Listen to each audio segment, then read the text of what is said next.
Revelations in the Garden. Upon the top of a mountain, Don Lobos gazes into the setting sun. Crimson and purple clouds merge with turquoise and phosphorescent pinks. As he looks into the distance, the spirit of the wolf merges with his own. His eyes transform from their normal emerald green to amber yellow. The voice of his grandmother drifts into his consciousness. A voice from so long ago, from childhood, now carries him into a dream. He sees the vision of this night as if it were the only yesterday. A much younger Don Lobos arrives back in his grandmother's yard. Turning from the wooded path, there is a distinct look of panic on the young boy's face.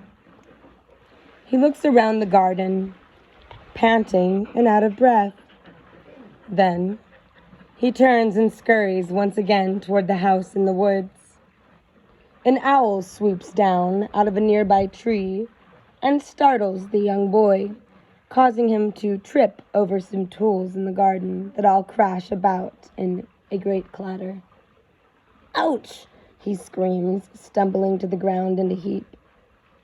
There is a silence where, for a moment, the world seems to freeze. Staring out at the evening sky, the boy's eyes catch the waxing moon that lays down a velvet carpet of phosphorescence.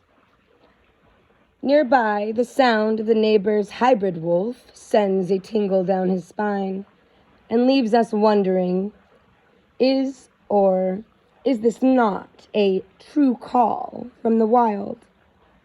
Within an instant, there is an echo coming from the woods. He quickly seizes up his situation as he plots the stealth re-entry into the house. So, his evening escapade can remain his sovereign secret. He finds an old pail lying in the nearby bushes where he stumbled. It seems sturdy enough, and it would be a perfect height to lift him close enough to where he can manage to pull himself up over the windowsill. He reaches to the window and slides it open without a sound, swinging his leg up as he gets a fair hold on the sill and gathering his body. He is up and over the hurdle. He touches his feet to the floor inside without making a sound. Turning from the window, Turning from the window, he is surprised to find his grandmother sitting upon his bed, awaiting his return. This startles him, and he lets out a shout that sends grandmother into a belly laugh. Looking at the sight of him is even more reason to laugh. He is absolutely the worse for wear, with leaves stuck in his hair and his shirt torn, looking much more like a bush or a part of the forest itself than a young man. He was exhausted from his jaunt in the woods, which turned out to be more of an adventure than he could have ever hoped for. In a moment, her glance changes and she gets a glow in her eyes that the boy knows only too well, almost as if she were a part of his own soul. Grandmother always seemed to know what he was thinking, sometimes even before he did. It seemed sometimes that she could see through the very walls of that old house.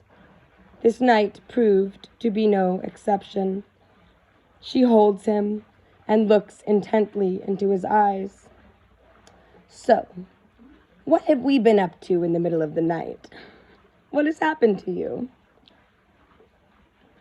The boy struggles to gain his composure, but like a cat burglar caught in the act, he remains frozen in his emotion. "Oh, I see. Do you want to talk about it?" Lobos looked at her sheepishly. I his words getting stuck in his throat. "Well, just come out with it.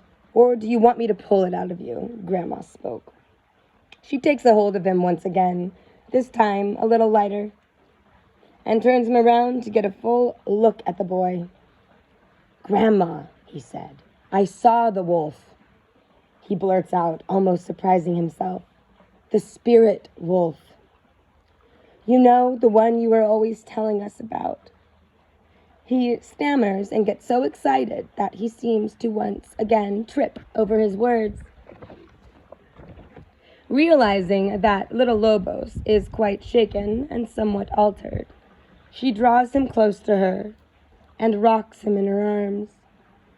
As Lobos calms down, she remarks, "Well, a real adventure this time.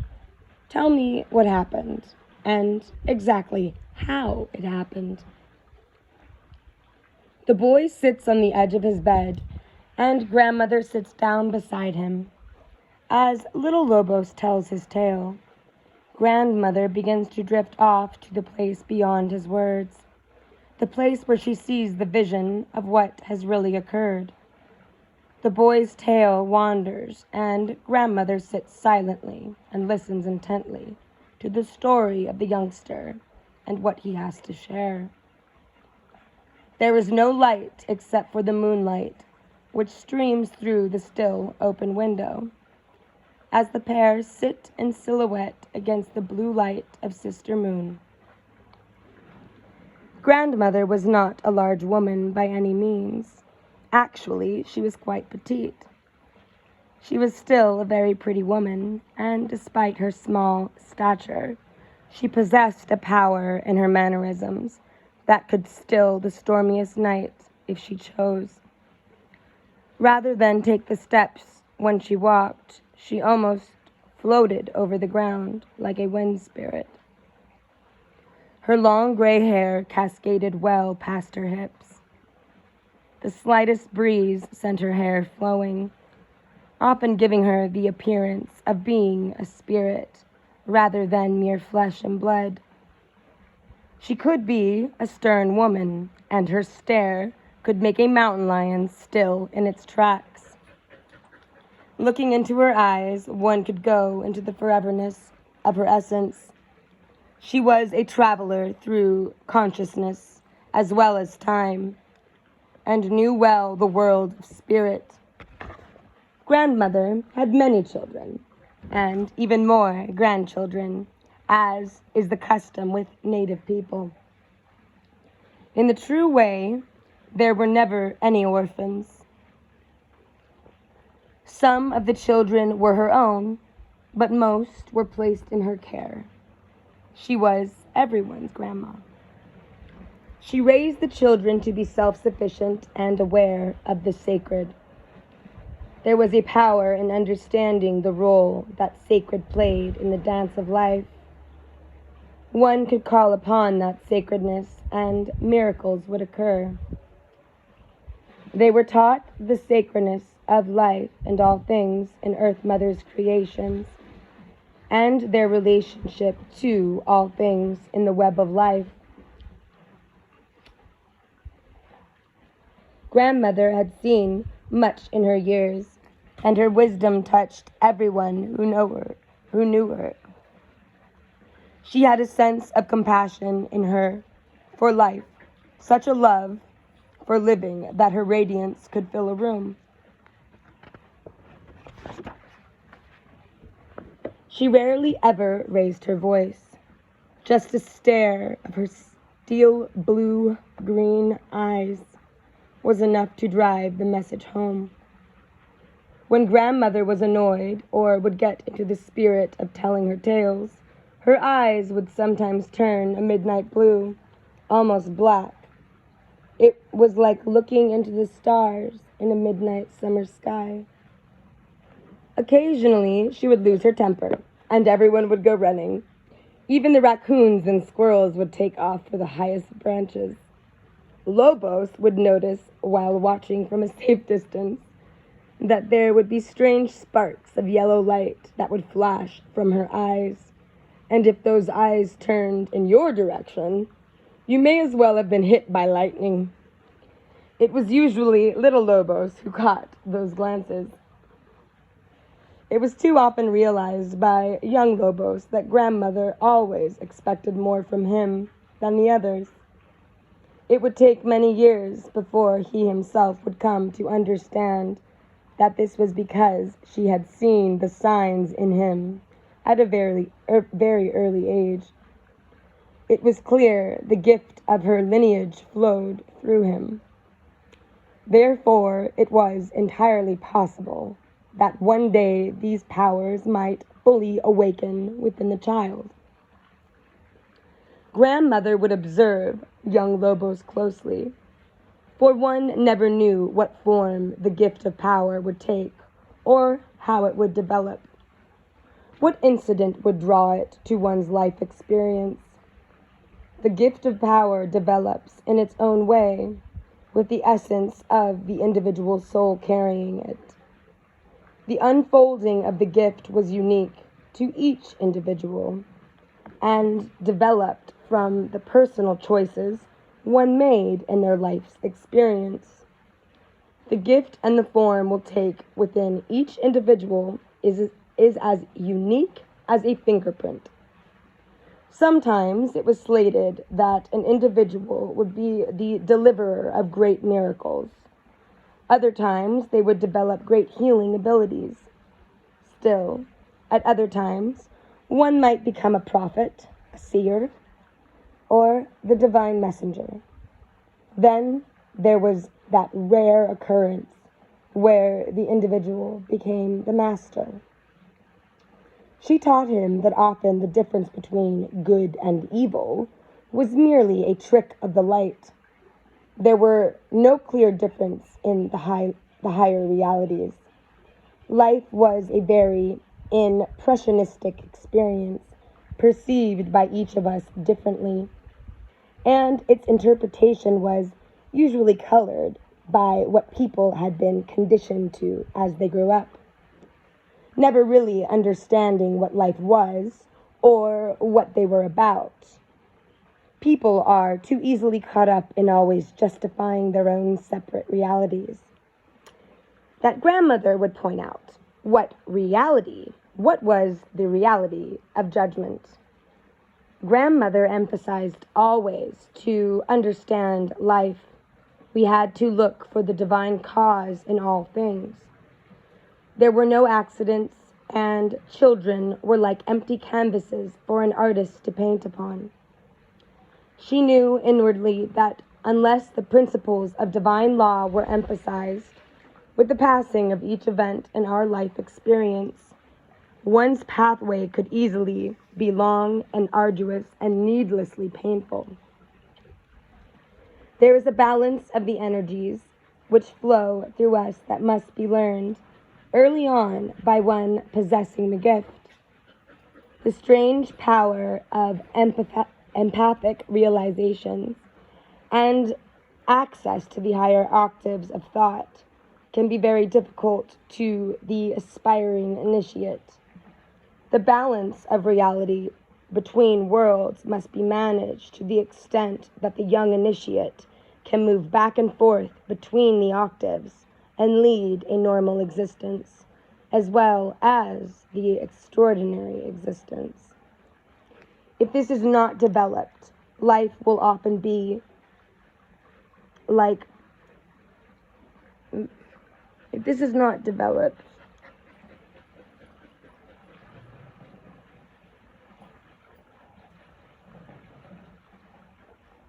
I lost my place.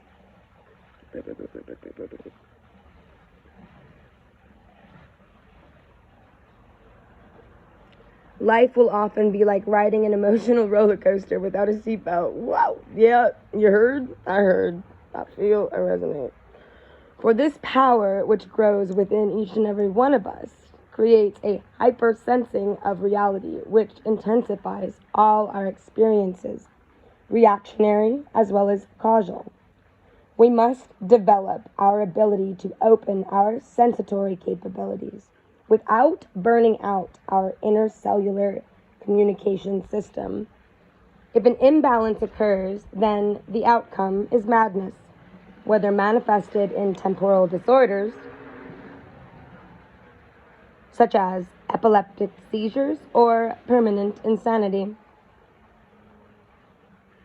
The merging of realities that an empathic experience is not easily understood by the untrained and insensitive mind. Their mundane experience is living on a day-to-day basis, dealing with heightened awareness that never ceases to flow. Little Lobos relates to his experience to his grandmother and tries his best to explain the unexplainable. How he was drawn, as if by some unseen force, to climb out of his bedroom window and walk into the darkness of the forest. How the animal just appeared, seemingly out of nowhere. How he was caught in the spell of the occurrence and the communication that transpired between himself and the wolf. Grandmother listens intently, feeling every word that comes from his lips, knowing full well what has occurred here, for this is not a world unfamiliar to her own experiences. He is wide-eyed as he wrestles with the mixed emotions running through him, and with the innocence of a child, he wonders about this miraculous occurrence that will leave him changed forever.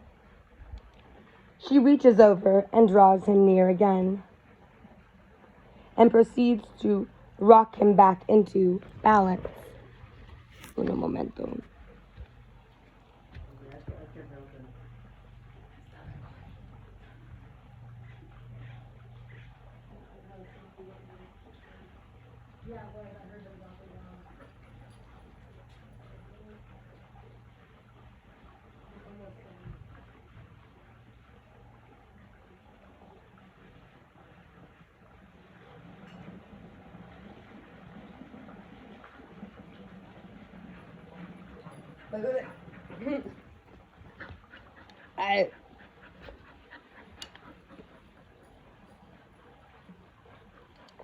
Grandmother's heart is filled with a mixture of happiness, concern, and humor, for little Lobos was her favorite after all.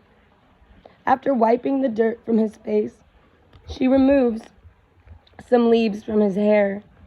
She kisses Lobos on the forehead and at the same time smacks his little bottom affectionately. Sounds like my grandma. She looks into his eyes and quiets the fear and bewilderment he is feeling from his recent experience with the spirit world.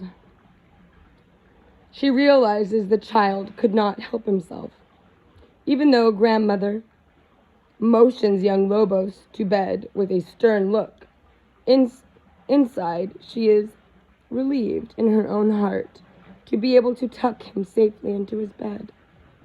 Tonight, he has taken his first steps upon the path, which is his destiny. No longer will he see the world in an ordinary sense. From now on, he will begin to see the world through the eye of the shaman.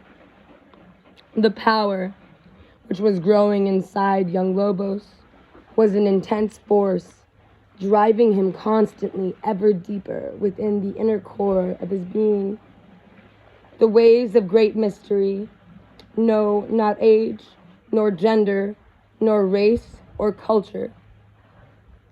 Grandmother would often see into her own past whenever young Lobos would venture off into the spirit world. He was, in so many ways, very much as she herself was as a child. But then, we are never without that connection to our lineage that goes back to the beginning of the dream. Looking into his eyes, she laughs softly to herself, her long hair cascading across her shoulders, picking up the glow of the moonlight. "It is time," says a voice to her, as she lifts her head towards the window to catch the shimmering of the evening stars. "It is time," the voice repeats itself. She sighs, realizing to herself that her grandson's time of innocence has come to an end. It is time that she begins his learning, turning toward him with one of her most loving smiles. Choosing her words carefully, she begins to address the issue. So, you had yourself quite an adventure this evening, didn't you? Well, you were a very brave young warrior this night. A very brave warrior indeed. She pats him on the chest, as if acknowledging his little fast-beating heart. You are a very brave young man, and I am very proud of you. Tonight you have seen through the eyes of the shaman. Grandson, when one meets a spirit animal, one must always look deep into the eyes of that being.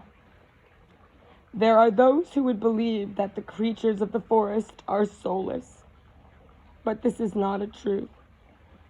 We find many more two-legged creatures out of the forest that have lost their souls. But people always get things turned around. When that spirit animal looks deeply into your heart, or you into the spirit of the animal before you, in that moment, we touch their spirit, and they touch ours. In that moment, if we are without fear or anger,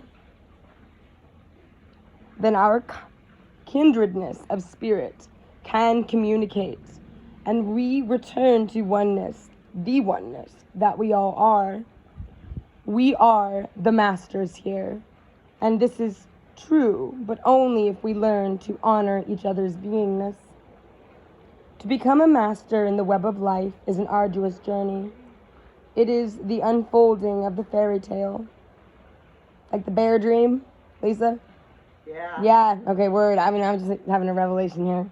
Yeah. I'm wrapping it up. It is constantly asking yourself why you are doing what you are doing. It is always acting from command central, the heart of the inner being that you are, never allowing yourself just an arbitrary outbreak of random energy. For a master qualifies their actions. Therefore, they have command in their every experience. The universal law governs isness of all that is, from the tiniest molecule to the largest of beings, from the rock to Grandfather Sun himself. All of these elements are there for us to employ their power. And they will, if we know the key is to allow this to occur freely and without reservation.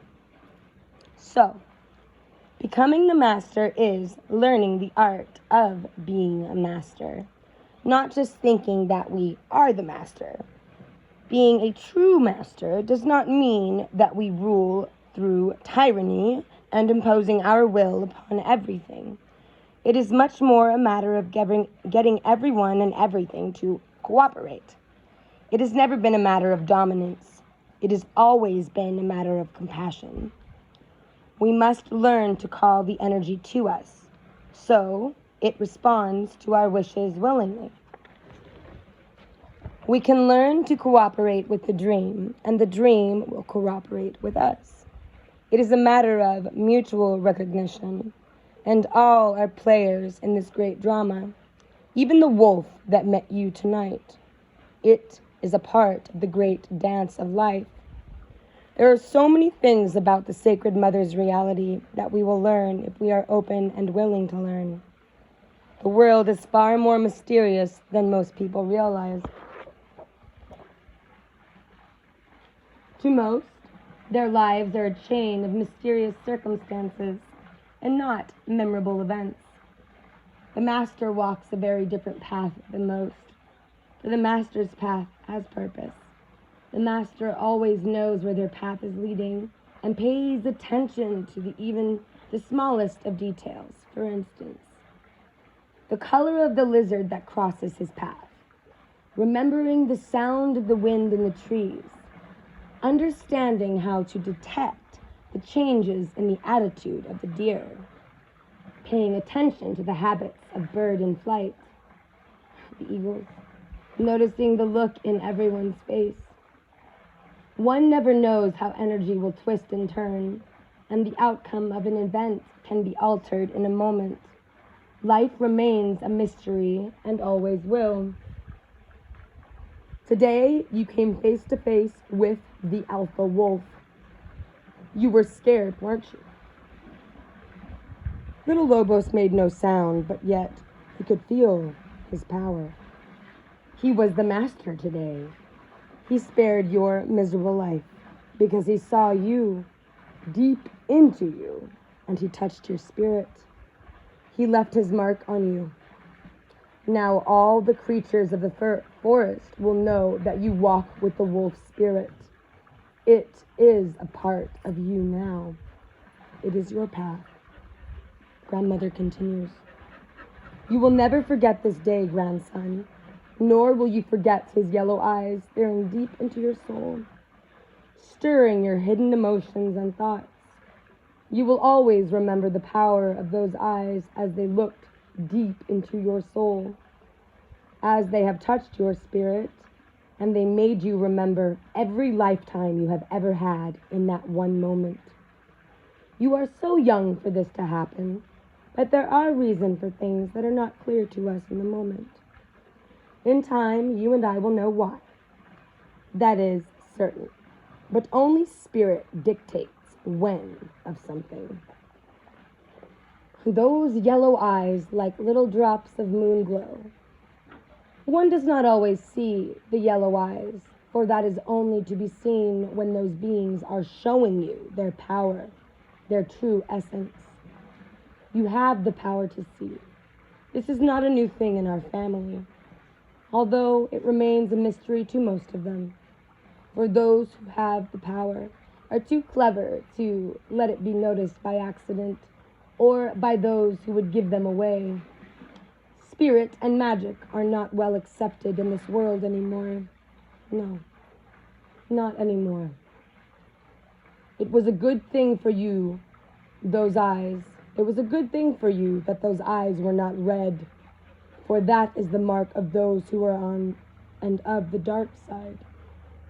Remember that lesson well, for it will save your life. More than once, while on the path, you are able to walk for the people. It is your destiny to work with the spirit world.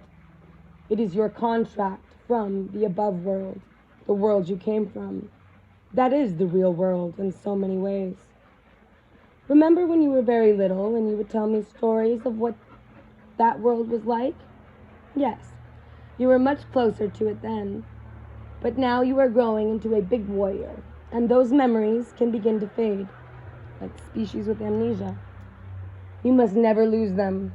That is a part of the magic, part of the key to using the power. It is a keyway. It is a key to the doorway, to home. Grandson, I will share this little bit of the secret with you, my love.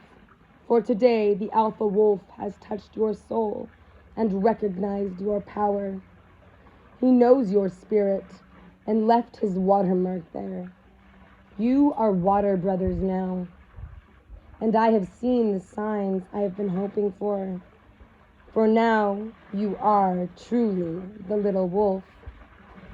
If you are courageous and do not lose yourself along the path of sorrows, one day you might just become the Alpha. I have seen it happen to some, but the path of the wolf is not an easy one. Not an easy one, indeed. It is very difficult, you see. The young Alpha Wolf has to leave the pack. He leaves the pack, or else he will be eliminated by the dominant Alpha, who sees him as a threat. So, the mother drives him off as soon as he is old enough to hunt for himself. To us humans, this often seems cruel. That is because we are always trying to make everything like us. They must think Creator did not know what he was doing when the world was manifested. People can be so foolish, always trying to change what is instead of just understanding it.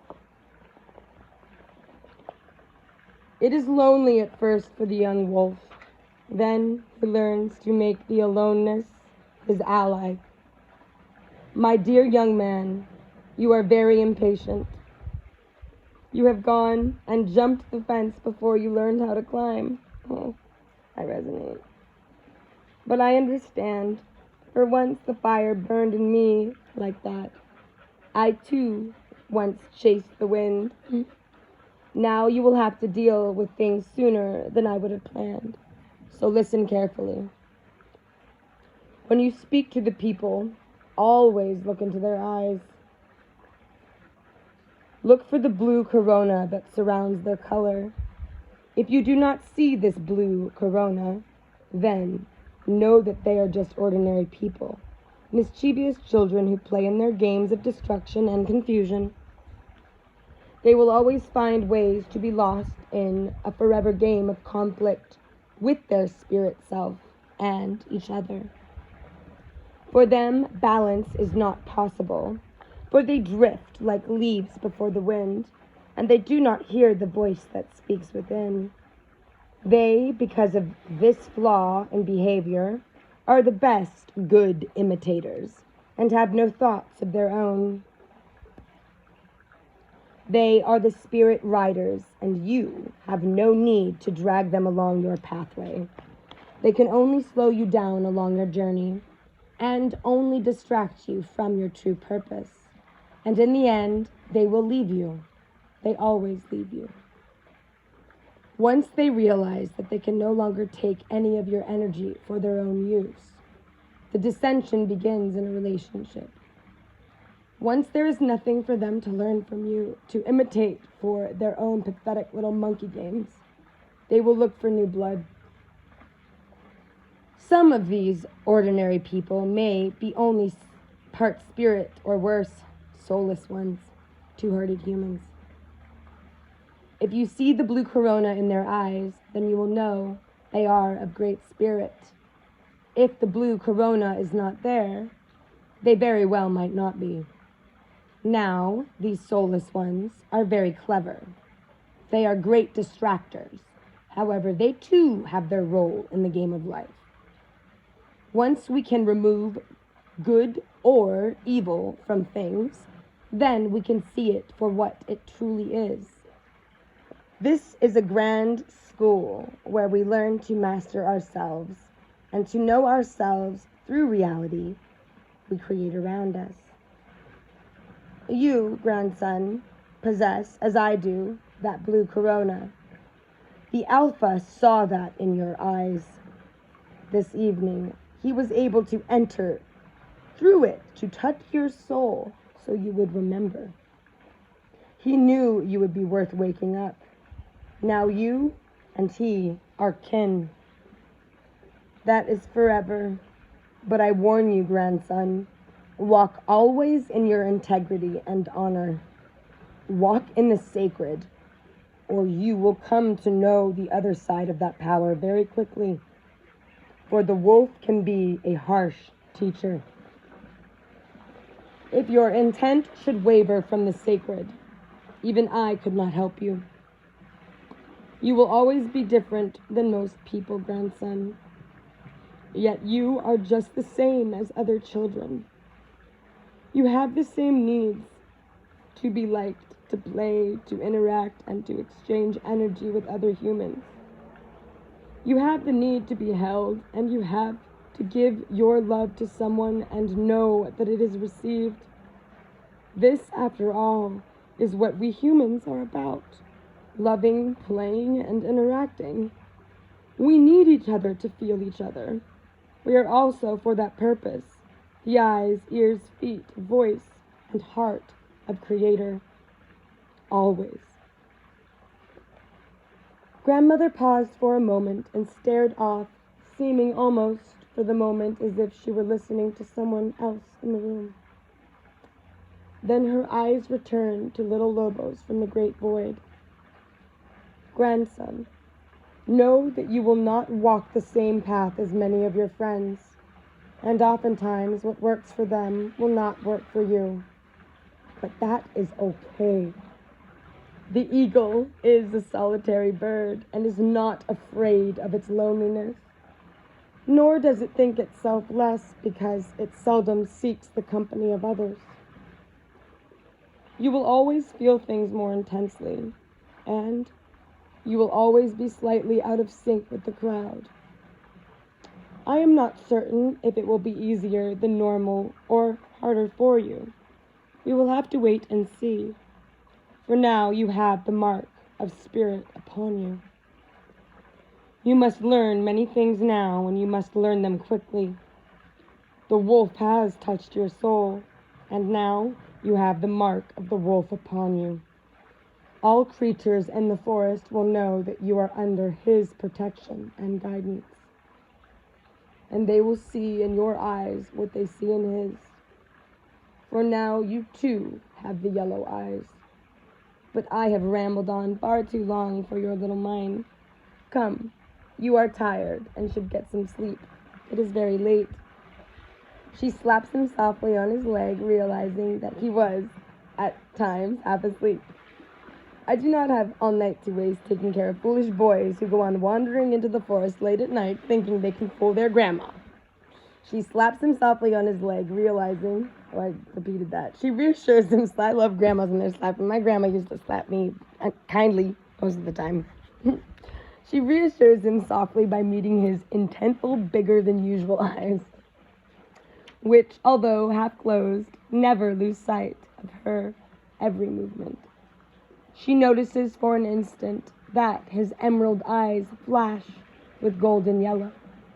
She strokes his forehead and gives him a warm smile and a kiss. He knows she hears his thoughts and sees right into his heart.